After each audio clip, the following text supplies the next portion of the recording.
Atenta-te, igreja, pois Jesus está voltando. Será que ultimamente você está vigiando? Cartas às igrejas de Pérgamo, Tiatira e Sardes. Quem eram essas igrejas? Aonde elas estavam localizadas? Qual a mensagem de Cristo? Aquelas igrejas e o que Cristo, através do que disse aquelas igrejas, também quer falar à igreja contemporânea. Vamos compreender um pouco mais sobre isso? Nós vimos, meus irmãos, que as igrejas da Ásia, essas 7 igrejas, elas representam, ali no final do primeiro século, um retrato ou estado espiritual da igreja de Cristo. Retrato este que aponta para a igreja de Cristo ao longo dos séculos. Então, cada uma daquelas igrejas, alguns estudiosos concordam que elas representam um período na história da igreja. Então nós vamos estudar agora, começando pela igreja de Pérgamo. E antes que entremos na mensagem de Cristo a essa igreja, vamos compreender um pouco o contexto histórico relacionado à cidade de Pérgamo. Pérgamo era uma cidade importante da Ásia Menor, considerada como a capital romana ali na região da Ásia. Era uma cidade de muitos edifícios, uma cidade com boa acessibilidade, uma economia muito ativa. A cidade de Pérgamo contava com a famosa Biblioteca de Pérgamo. Na verdade, é de pergaminho, os rolos, os manuscritos antigos, é daí que vem o nome Pérgamo. Pérgamo possuía também na sua cidade uma acrópole, uma montanha elevada de aproximadamente 1000 metros de altura. E nesta montanha ou acrópole estavam os grandes templos pagãos, que cultuavam diversas divindades greco-romanas, como Zeus, como Atenas, como Esculápio e Asclépio. Asclépio é uma divindade importante na cidade de Pérgamo, porque ele era tido como deus da cura. Muita gente ia para Pérgamo para se aliviar de suas enfermidades. Havia lá o culto às serpentes. Os doentes, eles deitavam no chão e as serpentes passavam por cima deles. Havia essa crença de que o contato com as serpentes produzia cura. É tanto que hoje o símbolo da medicina moderna é um bastão chamado bastão de Asclépio, e nele está enrolado uma serpente, porque é daí, dos povos antigos, que vem essa crença. Vejam, nós vamos estar vendo agora uma imagem da antiga cidade de Pérgamo.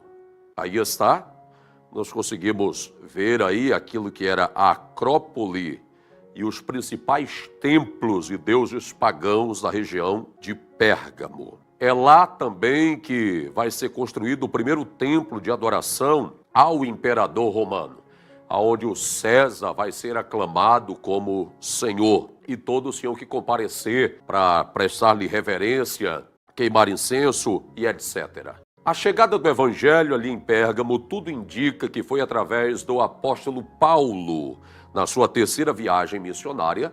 Atos, capítulo 19, versículo 10, nos diz que quando Paulo passou por ali, toda a Ásia ouviu a palavra do Senhor. Então, é provável que daí nós temos a fundação da igreja de Pérgamo. Vamos à mensagem de Cristo à igreja de Pérgamo, que está em Apocalipse, capítulo 2, versículos 12 ao 16. Primeiramente, Cristo tece elogios à igreja de Pérgamo. Apocalipse, capítulo 2, versículo 13. Vamos ver essa referência agora na tela. Cristo disse: Eu sei as suas obras, e onde habitas, que é onde está o trono de Satanás, e retens o meu nome, e não negastes a minha fé, ainda nos dias de Antipas, minha fiel testemunha, o qual foi morto entre vós, onde Satanás habita. Obras diz respeito aí à perseguição, o testemunho que a igreja de Pérgamo estava demonstrando quanto a Cristo. E Cristo faz referência ao trono de Satanás, que era onde Pérgamo estava, a igreja estava localizada. O que era esse trono de Satanás? Muitos estudiosos da Bíblia concordam que isso diz respeito ao contexto de idolatria e paganismo ali presente em Pérgamo. Ou ainda que o trono de Satanás faça referência a um templo de adoração ao Zeus, o deus grego, chefe do panteão greco-romano. Inclusive, esse trono de Satanás, o templo de Zeus, hoje está exposto na cidade de Berlim, na Alemanha. Também trono de Satanás faz referência ao templo e à adoração ao imperador romano. O pastor Hernandes Dias Lopes faz uma aplicação disso, de que o trono ou habitação de Satanás é todo lugar aonde o homem é entronizado, está no pedestal. São os cultos a personalidades, às celebridades humanas, os cultos antropocêntricos, fazendo referência aí, uma alusão ao trono de Satanás. Porque sabemos, meus irmãos, que a Deus deve ser dada toda a glória e jamais ao homem. Então veja, esse trono de Satanás tem a ver com essa idolatria e esse paganismo da cidade de Pérgamo. Por causa disso, os crentes estavam sendo perseguidos e até mesmo mortos. Versículo 13, Cristo está nos falando de uma fiel testemunha, chamado Antipas, um crente da igreja de Pérgamo, que se recusou a adorar o imperador e por causa disso ele foi morto, ele foi martirizado. Da seguinte maneira, conforme nós vamos ver agora nessa próxima imagem.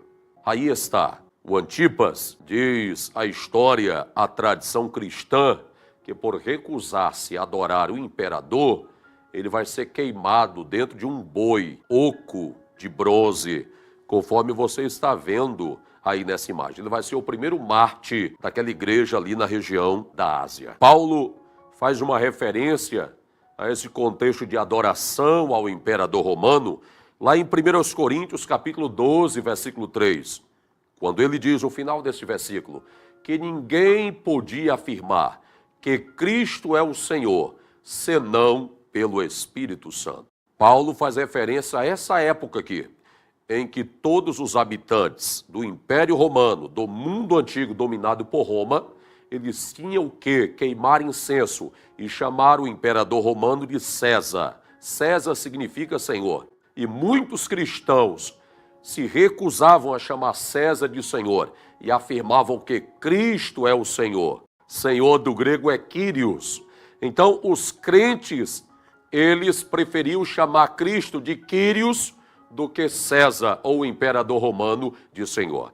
E Paulo diz aqui, então, conforme eu citei, que só podia fazer isso quem estivesse cheio ou movido pelo Espírito Santo, porque era perseguição e morte com toda certeza, conforme aconteceu aqui com o Antipas, esse crente da igreja de Pérgamo. A terceira parte com relação a essa igreja é o aspecto da censura, da repreensão de Cristo à igreja de Pérgamo, que está nos versículos 14 a 16, onde Cristo diz, eu tenho, porém, contra ti, que segues a doutrina de Balaão. Balaão era aquele profeta, nós temos menção disso lá em Números, capítulo 25, versículos 1 ao 3. Balaão foi contratado pelo rei Balaque, rei dos Moabitas, para amaldiçoar o povo de Israel. Só que Deus invalidou todas essas palavras de maldição. Então, o Balaão, um profeta corrupto, ímpio, ele ensinou os moabitas a lançarem tropeços diante do povo de Israel. Ou seja, a fazer alianças, a se prostituir e praticar idolatria com os israelitas. Houve ali um sincretismo, uma mistura. Números capítulo 25, versículo 1, nos diz que por causa disso, o povo de Israel foi detido. Então a doutrina de Balaão, ou o caminho de Balaão, diz respeito ao envolvimento da igreja com o mundo. E quando isso acontece, a igreja, tal qual o povo de Israel, ela fica parada, imobilizada. Essa é a doutrina de Balaão. Também há uma menção aqui da doutrina dos nicolaítas, que eu já falei no programa passado. Os nicolaítas também aparecem no contexto da igreja de Éfeso. Era um partido dentro da igreja dos seguidores de Nicolau, que alguns até acreditam que provavelmente pode ter sido daqueles primeiros diáconos da igreja primitiva que posteriormente se tornou um herege. Os nicolaítas, eles queriam implantar a doutrina do papismo, de um bispo superior, ou ainda do apostolado supremo. Mas também o saudoso pastor Antônio Gilberto nos informa que os nicolaítas, a sua doutrina envolvia a prática da imoralidade, da prostituição, porque eles criam que era possível o salvo, mesmo pecando de maneira contumaz, não perder a salvação. Confundiam a liberdade cristã com libertinagem e não valorizavam a santidade. Era o que estava acontecendo na igreja de Pérgamo. Que o Senhor nos livre desse mal também, em nome de Jesus. Meus irmãos, vamos à segunda igreja, então. Carta à igreja de Tiatira. Primeiramente, vamos compreender o contexto histórico daquela cidade. A cidade de Tiatira era uma cidade muito importante da Ásia, uma cidade economicamente aquecida, destacava-se pela produção de tecidos, de metais, de cerâmica, e o principal tecido produzido ali era a púrpura. Então era uma cidade que nela havia agremiações, muitas associações comerciais, produtores desses materiais que eu já citei. Mas também Tiatira era uma cidade pagã, idólatra, possuía templos de diversas divindades greco-romanas, e as principais divindades em Tiatira eram femininas, como a deusa Artemis, ou Diana, a deusa da fertilidade, a deusa do amor, ou ainda o templo de uma profetisa, de uma deusa chamada de Sibila, que era um oráculo ali da região de Tiatira. Vejamos agora uma próxima imagem que nos mostra a antiga cidade de Tiatira. Aí está. Claro que apenas vestígios, hoje é uma região ali arqueológica, compreende a atual Turquia. Então era esse o cenário que a igreja de Tiatira estava inserida. Tudo indica que foi o apóstolo Paulo que pregou o evangelho ali em Tiatira na sua segunda viagem missionária. É só lermos Atos capítulo 16, versículo 14, que nos diz que houve uma habitante de Tiatira, Lídia, a vendedora de púrpura, que se converteu ao evangelho. E também tudo indica que na casa de Lídia havia uma igreja. De repente, esta igreja aqui de Tiatira. Vamos compreender a mensagem de Cristo à igreja de Tiatira? Isso está em Apocalipse, capítulo 2, versículo 18 ao 25. Primeiramente, os elogios de Cristo. Versículo 19, Cristo diz, eu conheço tuas obras. E essas obras aqui envolvem a fé, o amor e o serviço. Diz respeito à condição espiritual geral dos crentes em Tiatira, o seu caráter. Era uma igreja que até trabalhava, que contribuíam financeiramente, porque muitos crentes ali eram comerciantes, ricos, vendedores de tecidos. E Cristo elogia, dizendo àquela igreja que, por último, eles haviam aumentado o seu trabalho, estavam trabalhando mais do que no princípio. Mas não obstante a isso, Cristo vai fazer uma censura à igreja de Tiatira. Apocalipse, capítulo 2, versículo 20. É essa referência que vai aparecer agora. Vamos ler? Disse Cristo, mas tenho contra ti que tolera Jezabel, mulher que se diz profetiza, que ensina e engana os meus servos para que se prostituam e comam dos sacrifícios da idolatria. Então vejam, quem é essa Jezabel, essa profetisa presente aqui na igreja de Tiatira? Provavelmente era o nome de uma irmã da região de Tiatira. Ou, de repente, esse nome Jezabel, que faz referência à esposa do rei Acabe, diz respeito à influência que Jezabel, ou aquilo que ela trouxe para dentro de Israel, quanto à idolatria, quanto à imoralidade, à maldade. Era o que estava acontecendo também aqui na igreja de Tiatira. Essa Jezabel, ela agiu de maneira semelhante a Jezabel, esposa de Acabe, e estava levando os irmãos da igreja à prática da idolatria e da prostituição, o que era muito comum no contexto ali da cidade de Tiatira. A igreja lá vai ser denunciada por Cristo, porque estava tolerando essa falsa profetisa, essa falsa líder, de repente por conta do status que ela gozava diante daquela igreja. E nós entendemos aqui que a igreja de Cristo jamais deve aceitar falsos ensinos. A igreja jamais deve tolerar os falsos mestres, deve rejeitá-los e afastar-se desses falsos mestres. Paulo, lá em Gálatas capítulo 1, versículo 18, nos diz: ainda que nós mesmos, ou ainda um anjo que venha do céu, vos anuncie uma outra coisa, um outro evangelho, além daquilo que nós temos ensinado, que seja anátema. Então, devemos ter muito cuidado, irmãos, com as falsas profetisas, com as profetadas, com as heresias. A pureza espiritual e doutrinária é mais importante do que a paz com os homens. No versículo 21 e 22, Cristo disse à igreja de Tiatira: dei-lhe tempo para que se arrependessem, mas não se arrependeram. E Cristo disse que vai ajuizá-los, os porá, os seguidores e a própria falsa profetisa Jezabel, em uma cama. Cama no sentido aqui de juízo, de disciplina. Cristo traria doença e sofrimento. Paulo, lá em 1 Coríntios, capítulo 11, versículo 31, fazendo agora uma aplicação para nós, ele diz: se nós nos julgarmos a nós mesmos, não seremos julgados pelo Senhor. Então a nossa parte, irmãos, é nos julgarmos, nos avaliarmos e nos arrependermos diante de eventuais falhas ou pecados. A parte do Senhor é nos disciplinar, é nos ajuizar. Cristo disse à igreja de Tiatira: dei tempo para vocês fazerem a parte de vocês, se arrependerem, mas vocês não fizeram, por isso eu terei que fazer a minha. Colocarei a falsa profetisa e os seus seguidores em juízo, em sofrimento. E Paulo fala sobre isso lá no texto da ceia também, diz que há muitos fracos, muitos que dormem e muitos que até morrem.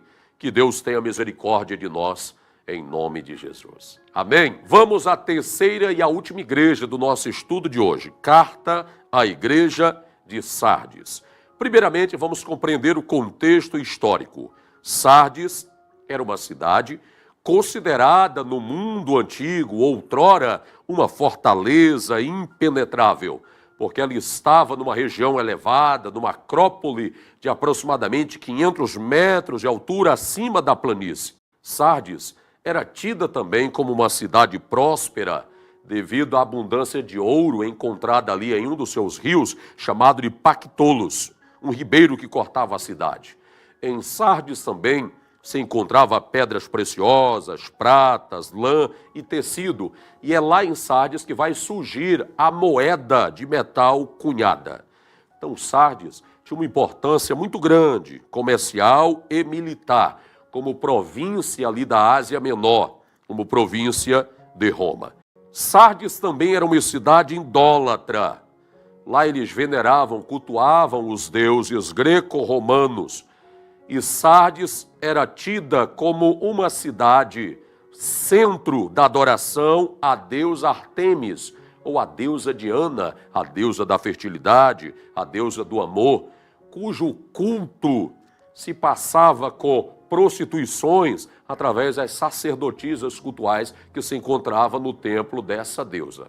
Vamos ver uma imagem agora da antiga cidade de Sardes. Aí está a cidade de Sardes, alguns vestígios dessa cidade, hoje compreende também a atual região da Turquia. Tudo indica, irmãos, que o evangelho chegou lá na cidade de Sardes através do apóstolo Paulo, na sua terceira viagem missionária, conforme Atos capítulo 19, versículo 10, diz a Bíblia que Paulo pregou em toda a Ásia. Então, provavelmente é aí que nós temos a fundação da igreja de Sardes. Vamos lá, a mensagem de Cristo a essa igreja? Apocalipse capítulo 3, versículos 1 ao 4. Na verdade, Cristo já começa censurando, repreendendo aquela igreja, Claro que houve elogios, lá no versículo 4 há um elogio, quando o Cristo diz que havia em Sardes alguns que não tinham contaminados as suas vestes. Mas Cristo já começa frontalmente censurando, repreendendo a igreja, conforme Apocalipse, capítulo 3, versículos 1 ao 2. Vamos ver essa referência agora aí na tela. Cristo disse à igreja de Sardes: ao anjo da igreja que está em Sardes escreve: isso diz o que tem os 7 Espíritos de Deus, as 7 estrelas. Eu sei tuas obras, que tens nome de que vives e estás morto. Próximo versículo. Sê vigilante, confirma o restante que estava para morrer, porque não achei as tuas obras perfeitas diante de mim ou diante de Deus. Então vejam, obras aqui diz respeito à condição espiritual da igreja de Sardes. Sardes tinha uma boa reputação diante dos homens e uma péssima reputação diante de Deus.